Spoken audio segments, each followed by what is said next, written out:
Today special Khaleja curry చేసుకుందామా. లివర్ని marinate చేసుకుందాం. కొంచెం పసుపు, స్పూన్ కారం, కొంచెం సాల్ట్, ఒక స్పూను అల్లం వెల్లుల్లి పేస్ట్, స్పూన్ పెరుగు కలుపుకుందామా. ఒక 10 నిమిషాలు ఫ్రిడ్జ్ లో పెట్టుకుందాం. ఆయిల్ వేసుకుందామా.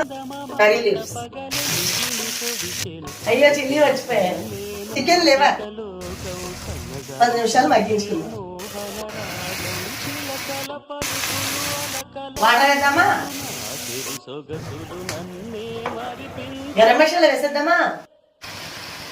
ఇది నా ఓన్ రెసిపీ అండి. ఈ గరం మసాలా మీకు ఎవరికైనా కావాలంటే కామెంట్ చేయండి. కొరియాండర్ గార్నిష్ చేసుకుందామా.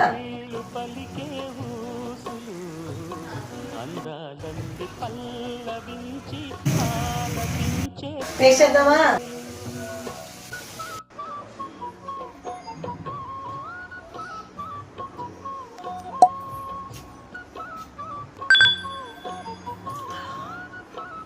సూపర్ ఉందండి, చాలా చాలా బాగా వచ్చింది. లైక్ చేసి ఫాలో చేయడం మాత్రం మర్చిపోకండి. బాయ్.